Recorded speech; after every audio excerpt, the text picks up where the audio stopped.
So we got some snow going on here in northern Indiana. Getting cold. Travis Abbott's been working on the shop over there pretty hard and heavy. He's got it ready for us to bring the jig over. So we're gonna get ready to hook this thing up and take it over to the shop and see what we got. Push that fork. Hey, Lee, push this fork. Here we are at the shop, trying to get this stuff unloaded. It's all going to go over here in the corner.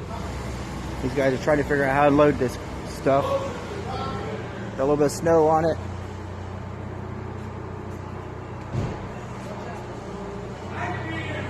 Travis is coming to this side, see how he does.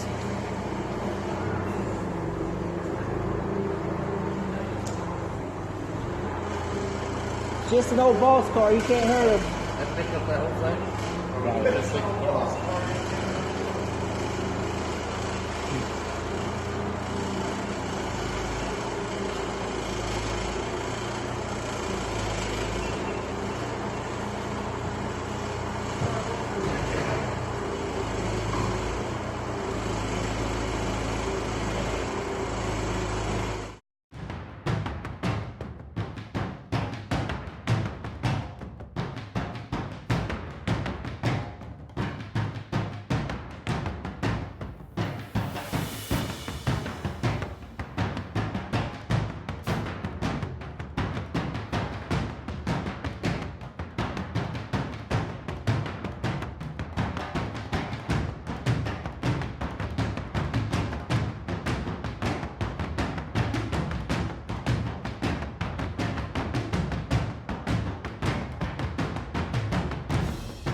Alright, we're getting this one stripped down here.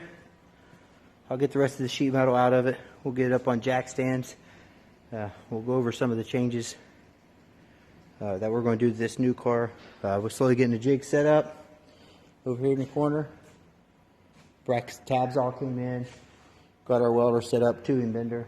So we'll get this interior out, get it up on jack stands, and go over some of our changes. Okay, we got the cockpit out of this car. We got it up on jack stands. I'll do my best to try to show you and hold the camera on some of the things that we're going to stay with. That's like this car from 2008, 2009 to the 2020 build, the Boss Chassis build. We're going to stay. This is a high roll cage. See if we get back here. This is an actual high roll cage. It's a 42-inch cage from the frame rail up to the seats. It's the highest roll cage we make. Our standard cars had a 40-inch roll cage, so that gives us 2 more inches of clearance. This roll cage is laid back 5 degrees more than our standard roll cage to try to give more seat room in the center bar. We're going to stay with the 2+2 rear cage X, which is 1 bar down on this side, then 1 bar down and 1 bar down on that side with a solid back seat bar. Some cars have a solid X in it from down there to up there. That's a solid X. This is a 2+2 X. One of the other changes we're going to make is we're going to bring this dash bar, as you can see, it's in 3 or 4 inches over the center door bar.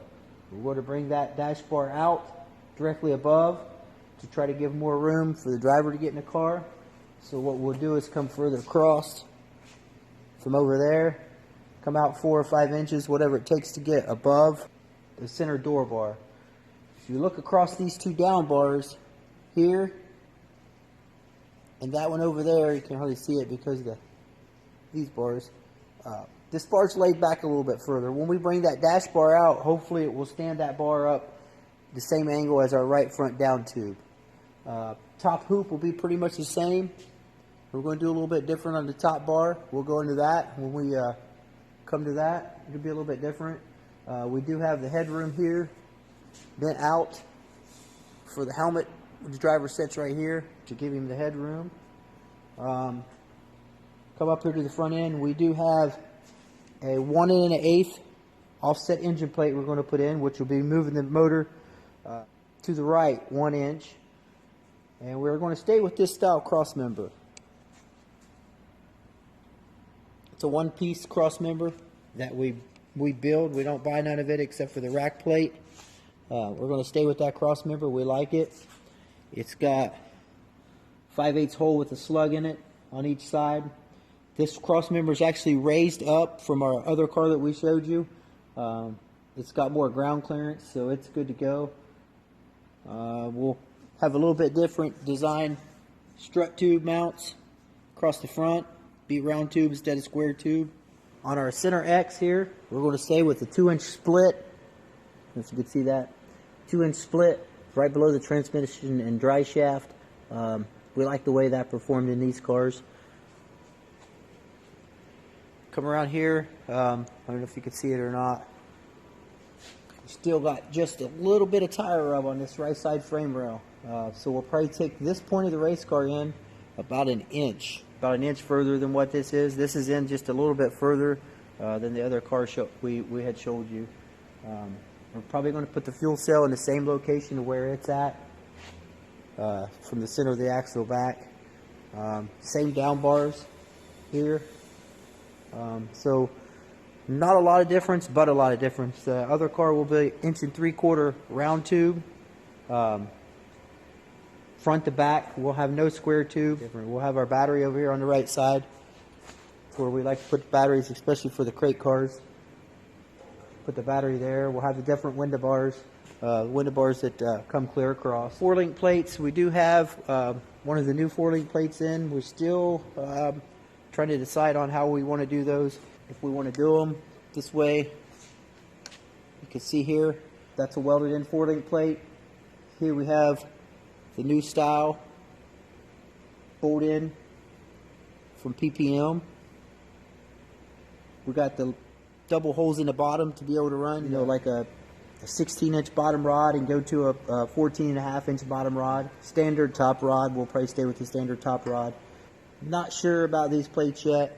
I guess once we get started, they're a good looking plate. I just don't want to get too many adjustments on a race car. You can see these plates have 3 holes in the top, so you can move the whole plate forward if you want to. So not only do you have a single hole in the top, you got almost 1.5 inches that you could still change the length of your top and bottom rods just by moving the whole plate itself. So that's something we'll have to decide when we get further into this build, if we want to use these plates or we want to try to keep it simple and stay with more of a standard plate.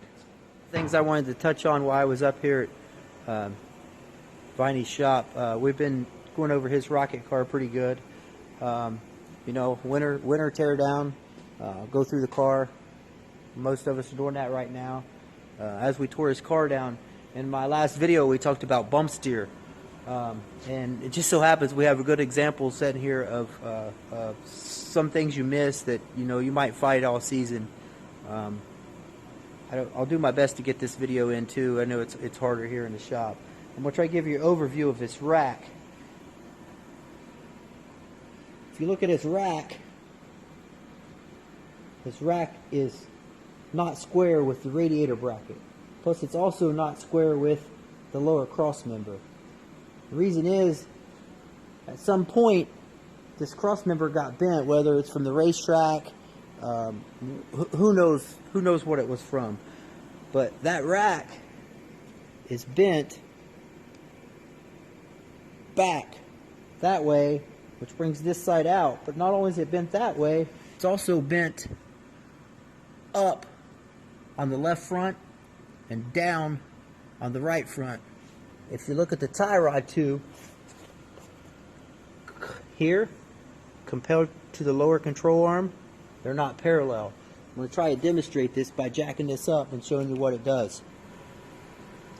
Okay, what I want you to do is watch this piece of angle iron I got clamped to the rotor. We usually set the bump 15 to 20 thou on the left front. With the rack plate being bent as bad as it is, you can visually see how bad when he rolls down in the corner and the left front compresses, the left front wheel bumps out. If he's got a 1/4 inch of toe out, he might just went to a 1/2 inch, or if he's got a 1/2, he might have went to 3/4. So I'll probably put this in motion so you can see what it does. Rolling down in the corner right now with beyond compression, you see that angle iron turning out.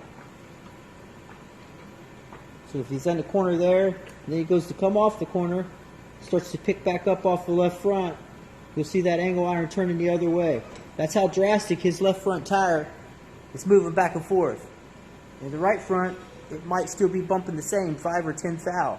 So now his left front tire is doing left to right, and his right front's staying consistent. Just one of the little things in racing that, this is hard to see when you got your motor in, you got your belly pan on, your radiator's over top of it. Just one of the things you need to try to keep close attention to throughout the racing season. So more of that stuff we find. We're going through some cars and everybody's getting ready for next season. More of this stuff we find that we can maybe help bring to your guys' attention to get you ready for 2020. We'll get started on this build. We're just waiting to get tubing in. We got everything else in except for the tubing. Got all the tabs, brackets, motor plates, everything we need. We got the shop set up here. Got this car for a sample. We got the jig set up here. So we'll get this thing rolling. We hope you guys enjoy this crazy stuff we're doing. We're just trying to have fun with it. That's the main reason why we're doing it. So leave your comments, like, share, tell us what you think. Tell us what you want to see, what you want to know. We'll keep covering stuff left and right. I know I'm new at filming this stuff, so it's probably not the best, but if it helps you out a little bit, then it's well worth it.